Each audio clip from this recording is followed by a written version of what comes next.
The red star of Varith burned above the marble spires of the imperial capital, its light casting long shadows through the council hall. The chamber was a monument to dominance. Thrones carved from the bones of conquered worlds, banners woven from the silks of extinct species. Every thread whispered the same truth. The Galactic Empire was eternal. At least, that was what they believed before humanity arrived. High Lord Vesher stood before the Emperor's dais, his golden armor reflecting the cold light of the chamber. The Terrans refuse compliance, he reported, voice taut with irritation. They have ignored the tribute demand and expelled our envoys from their orbital colonies. Murmurs rippled among the assembled nobles, an undercurrent of disbelief and amusement. The Emperor leaned forward, his expression an imitation of curiosity. "Refuse," he asked softly, "or incapable of understanding the consequences?" "They call us tyrants," Vesher said, spitting the word. "They speak of sovereignty, of free will. Primitive concepts clung to by children who've barely reached the stars." The council laughed, but Admiral Kareth did not. Her eyes, a metallic sheen of amber, narrowed as she watched the hollow display of Sol system. Blue worlds, gray moons, tiny stations glittering like dust. "Children bite hardest when cornered," she murmured. The Emperor waved a hand, dismissing the warning. "Then let them learn obedience through pain. Burn their colonies. Spare their homeworld long enough to teach gratitude." His decree echoed through the chamber, sealing humanity's fate with casual indifference. On Mars, the first blast struck at dawn. The orbital bombardment lasted 12 minutes. Cities turned to glass, oceans to steam. Across the inner system, satellites and habitats fell silent, debris scattering like confetti in the void. The screams of billions carried through subspace, intercepted by every listening station across the Empire.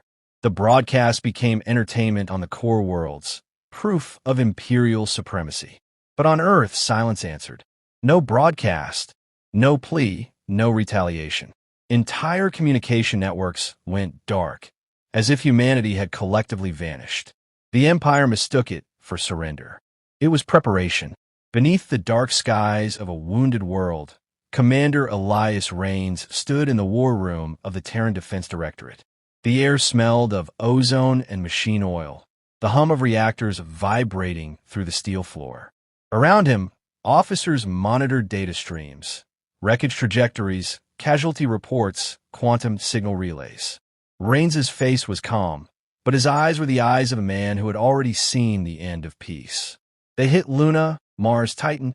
We lost 12 billion, said Dr. Amira Sol, chief architect of the Sol defense grid. Her voice trembled with restrained fury. No survivors. Raines stared at the projection of the Imperial fleet, each ship marked by a red glyph. "Then we bury them in red," he said quietly. Admiral Noah Trent, old and broad-shouldered, leaned forward. "We're outnumbered 100 to 1. Their technology's a century ahead." "Not where it matters," Raines replied. "We adapt. They stagnate. That's our edge." Sol folded her arms.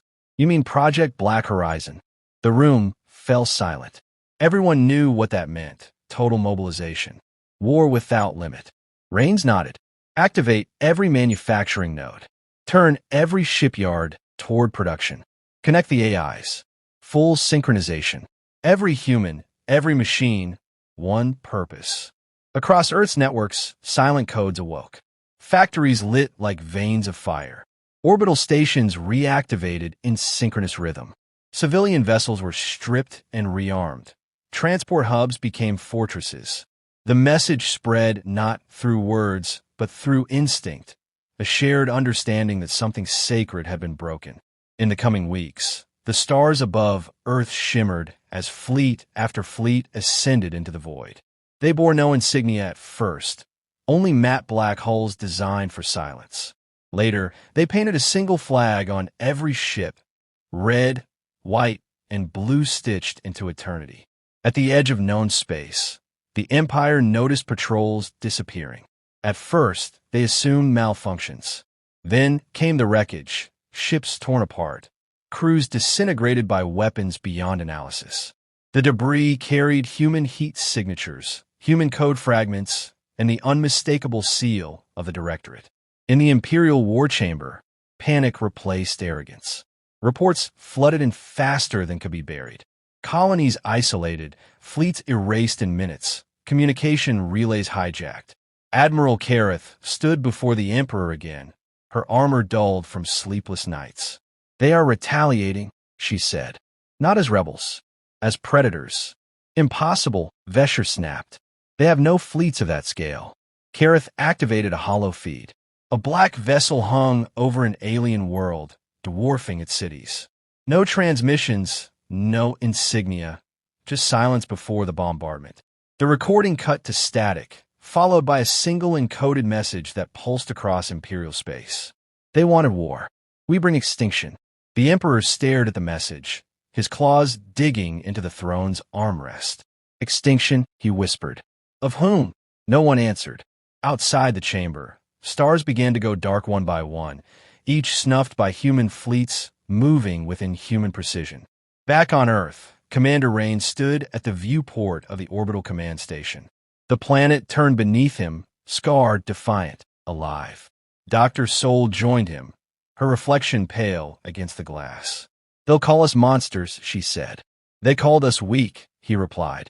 "Let history decide which is worse." She studied him, the faint tremor in her hands betraying exhaustion. "How far are you willing to go?" "As far as they did," he said, eyes fixed on stars. "And further." A moment of silence passed between them, filled only by the rhythmic pulse of the ship's engines. Sol turned away, whispering, "Then may God forgive us." Raines didn't answer. He didn't believe in forgiveness anymore. Only survival. The fleet began its first descent through the void, engines igniting like falling stars. Across the Sol system, every surviving transmission broadcast a single phrase, the new creed of humankind. They wanted war. We bring extinction. The words echoed through every ship, every soldier, every silent world that watched in fear. And as the darkness swallowed the light of distant suns, humanity moved forward, united, relentless, and ready to end the age of gods. Vecthar Prime had been the Empire's jewel, a world of obsidian towers and floating citadels, its cities suspended on magnetic fields above silver oceans. Now it was silent. The first human bombardment arrived without warning or declaration.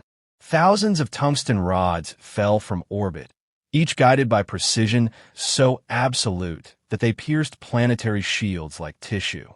The impacts were soundless from space, but on the surface they roared like the birth of gods. When the dust cleared, 9 billion lives had vanished, leaving nothing but vapor and shadow. The Empire's golden jewel had become a cratered tomb. Admiral Kareth watched the recordings in silence, her mandibles tight with disbelief. "How did they breach the outer defense network?" she demanded. The technicians had no answer. Every trace of the assault was wrapped in encrypted human code that evolved faster than their systems could interpret. The data itself was self-devouring. Each attempt to access it triggered corruption loops that melted the host machinery. Kareth exhaled sharply. "Then they have learned the art of silence," she muttered, "and they wield it better than we ever did." Meanwhile, on the bridge of the USS Extinction, Commander Elias Raines studied a three-dimensional map of the Empire's core territories. The display pulsed with thousands of red dots, targets, each representing a world that had supported the bombardment of Sol. Around him, officers stood in quiet efficiency, their faces hardened by the knowledge of what they were about to do. "Vecthar was only the beginning," Raines said. "We strike at their communications next. Cut the head, then the spine." Dr. Amira Sol, standing beside him, adjusted her datapad. Her voice was calm, but her eyes were shadowed. "Our AIs have already infiltrated the Imperial Relay Network. Once we trigger the cascade, their fleets will lose all synchronization. It'll take them weeks to recover, if they ever do." Raines gave a short nod. "Do it." Across the void, invisible algorithms began to dance. They slipped into Imperial systems like whispers, rewriting protocols, replacing commands, altering coordinates. Within hours, entire squadrons vanished into uncharted space, chasing false orders broadcast from what they believed were their own admirals. Others turned their weapons on each other, unable to distinguish friend from foe. Panic spread faster than any fleet could move. On the Imperial home front, propaganda screens flickered. Where once they displayed messages of victory, they now showed faces. Humans burned, children screaming, cities annihilated. The broadcasts were hacked transmissions from Earth, replayed endlessly across millions of channels. The message underneath pulsed like a heartbeat. We remember. High Lord Vesher watched the chaos unfold from his fortress above the capital. This is psychological warfare, he snarled. They mean to poison us with guilt. Perhaps they mean to remind us of what we've done, Kareth replied, her voice brittle. She was exhausted, her armor dented from too many desperate battles. You still think this is about guilt? No, my lord. This is extermination. They are not negotiating. They are purging. Vesher turned on her. You fear them. I understand them, she said. They fight like us, only better. And they do not stop. In the dark corridors of the extinction, Dr. Sol sat alone in the observation chamber, watching the stars. Each flare of light in the distance was another imperial world dying. Her hands trembled as she traced the growing pattern of destruction. We're wiping them out, she whispered when Raines entered. Not just their soldiers, their civilians, their children. How far does this end? Raines didn't look at her. It ends when there's no one left to threaten us. That's not an end, she said softly. That's erasure. He met her gaze, and for a moment his mask of command slipped. They killed 12 billion of ours. We can't bring them back, but we can make sure it never happens again. Sol turned back to the viewport. And when we're done, what's left of us? Raines had no answer. He simply left the chamber, the echo of his boots fading into the hum of the ship. In Imperial space, resistance crumbled. Entire fleets surrendered without a fight, broadcasting pleas for mercy that were met with silence. Human vessels never responded to transmissions. They struck, withdrew, and left nothing but wreckage. The Empire's vaunted elite units found themselves hunted through nebulae and asteroid belts, trapped by predictive algorithms that seemed to read their every thought. Then came the turning point. Human forces breached the Imperial Core's outer defenses. The extinction led the charge, its hull black against the glow of a dying sun. The Emperor's palace gleamed in the distance, shielded by energy barriers powered by the heart of a captured star. But even that proved meaningless. Human weapons tore through it in minutes, unraveling the sky itself. As the bombardment began, Kareth stood beside the Emperor on the palace balcony, watching the horizon fracture. "My Emperor," she said quietly, "we've awakened something we cannot kill." The Emperor's gaze was distant, empty of the arrogance that once defined him. "They are primitives," he murmured. "How did primitives become gods?" "They stopped asking for permission," Kareth said. Outside, streaks of light descended like divine judgment. The bombardment struck in waves, tearing the capital apart. In the final moments, Kareth looked upward and saw a single human ship hovering above the chaos, its hull adorned with that alien flag.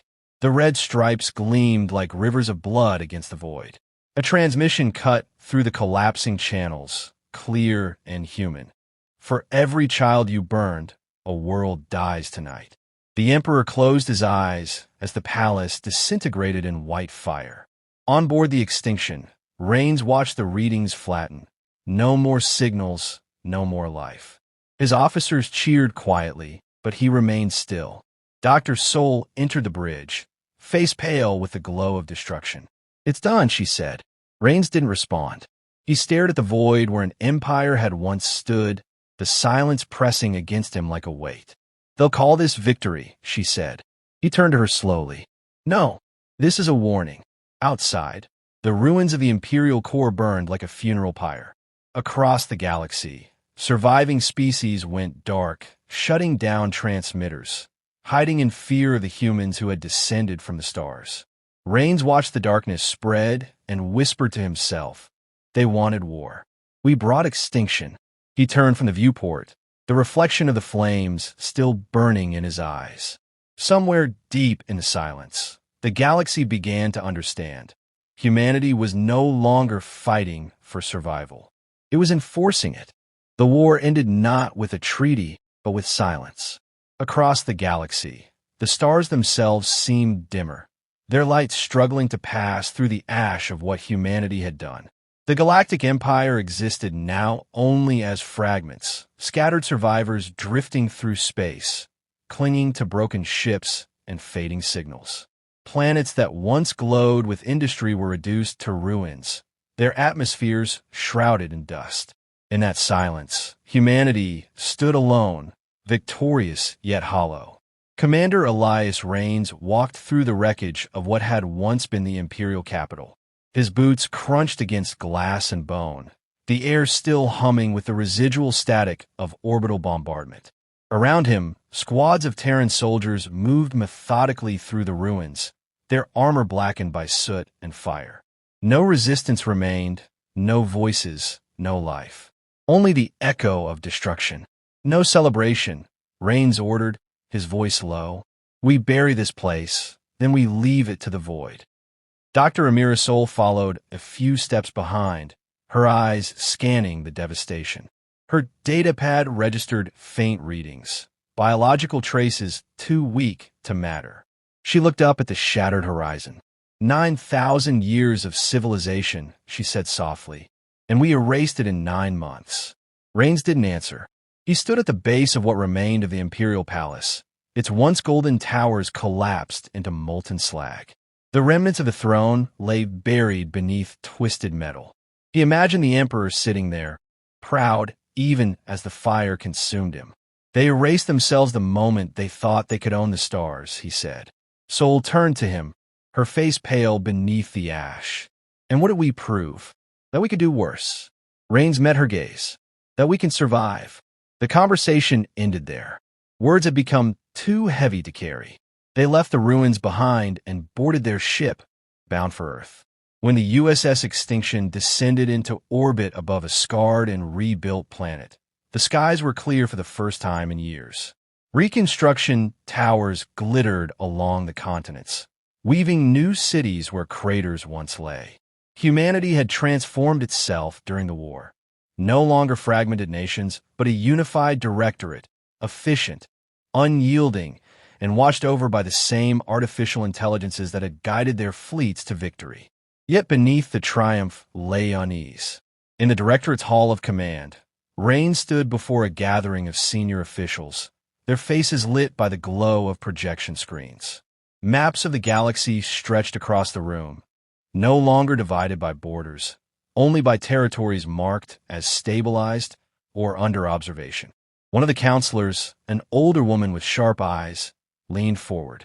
The survivors are calling us tyrants, she said. They say we're occupying their worlds. They beg for autonomy.